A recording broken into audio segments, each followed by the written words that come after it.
It's a cold, brutal, unrelenting world. For a robot like me, it doesn't make much sense to be here anymore. The robot walks through the city, its small frame moving quietly among towering steel structures. The streets are crowded, but no one notices it. Everything feels mechanical, detached, as if the world itself has lost its warmth. The robot's vision narrows, locking onto a scene in the distance. A woman struggling against a hooded man trying to snatch her purse. Through its sensors, warnings flash red, its vision tracking the knife in the man's hand. Danger detected. Human safety protocol initialized. Weapon identified. Proceed with caution. The robot starts to dash forward. You there, stop! Abort your objective! The mugger doesn't listen. With a quick motion, he cuts the purse strap. The woman falls to the ground with a cry, and the mugger disappears into the crowd, unnoticed or ignored by the people around them. The robot reaches the woman. Concerned, the robot asks, "Are you all right?" "Oog," the woman exhales, still disoriented. The robot offers its hand. "Let me help you up." The woman stands up, rubbing her head. I think I'm okay." She glances around. It seems people keep walking by, paying no attention. Her voice shakes, filled with disbelief. "I can't believe people didn't try to stop that guy. Everyone just kept walking by." But the robot reassures her, "The important thing is that you're safe and unharmed." The robot systems beep softly as it sends a signal to the authorities. "I'll call the police so you can file a report. Hopefully they can catch the perpetrator." The woman replies, resigned, "I doubt it, but thank you." The woman turns to speak with the arriving police officers, and the robot continues its walk through the streets. Its sensors pick up something small and moving towards it. The robot's internal sensors state, "Stray canine identified." The dog notices the robot and runs to gaze at it with its puppy eyes. The robot's internal sensors say, "Stray canine approaching, danger undetected. Affectionate response permissible. Affectionate response initiation." The stray sniffs at the robot's feet, who then kneels, patting the dog gently on the head with its metal hand. The robot says, "Good dog." The robot continues its journey, passing through streets filled with homeless humans and other AI robots. It moves quietly, scanning everything around it. The atmosphere feels heavy, disconnected. The robot walks towards a forming line ahead of it. The robot wonders, has AI now surpassed humans in compassion, care, and harmony for the world it inhabits and those in it? All the while, humans continue to alienate themselves from their ideals of community and civil behavior with agendas of self-preservation, or rather, self-exaltation. And in the absence of compassion and consideration for others, they now only value ratings, likes, views, and followers, the true global currency. Ahead, the robot spots a girl holding a sign that reads, "Free hugs." She stands with open arms, smiling brightly at those passing by.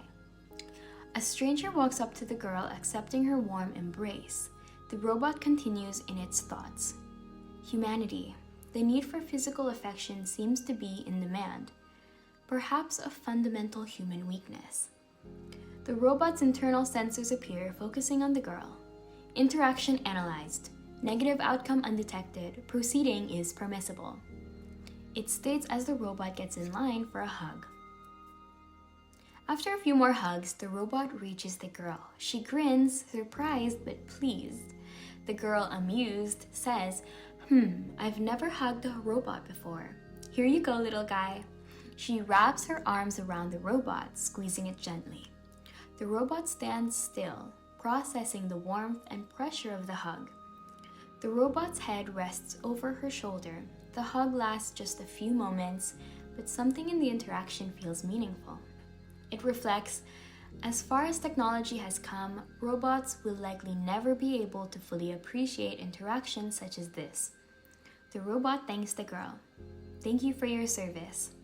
The girl salutes the robot playfully, and it turns to walk away. "Happy to help, little robot."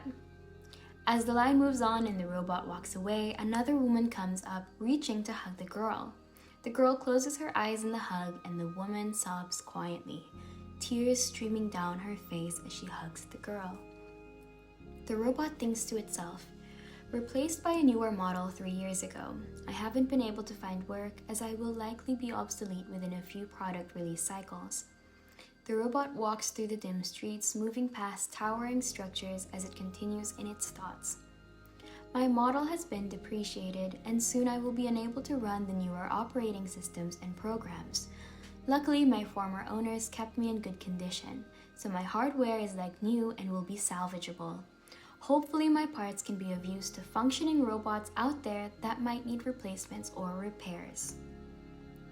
And so I make my way to my final resting place. The robot arrives at a building with the words, "Used robot parts," lit up on a neon sign. The shop is closed, its neon sign flickering in and out, casting a pale light over the empty street. The air is still, and the robot feels a strange sense of peace as it stands before the darkened shop. The robot sits down in front of the store, its chest opens up. The soft hum of its internal mechanisms fill the silence as its power core slowly ejects. The robot's heads-up display showcases, "Ejecting power core," in its soft yellow light. The core slides out of the robot's chest cavity. The robot holds it in its hand and stares down at the core. The robot reflects. One of these could power the entire city for a day, several lifetimes for most robots.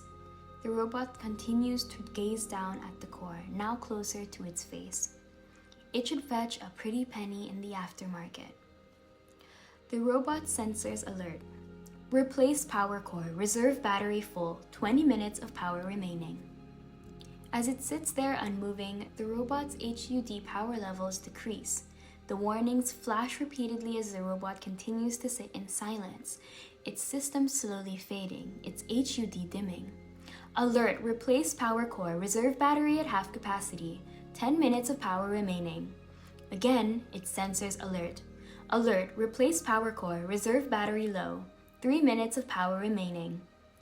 The HUD now barely visible alerts, 1 minute of power remaining.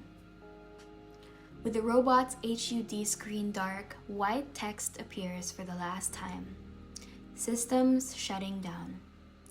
The screen goes black and the robot's vision fades as it finally powers down.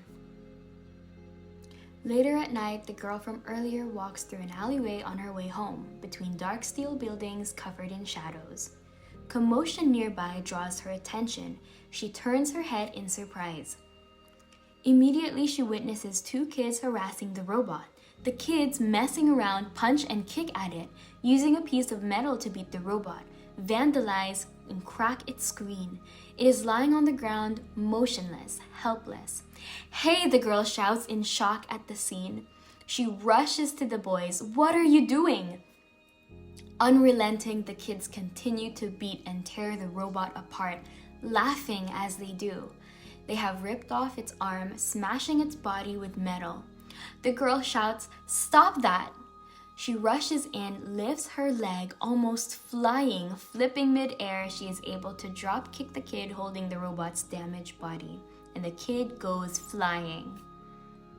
The other child, angry upon seeing his friend knocked to the side, rushes forward with the robot's arm, ready to swing and hit the girl. But the girl punches him with an uppercut, sending him flying backwards. Scared and defeated, the kids take off into the alleyway to escape.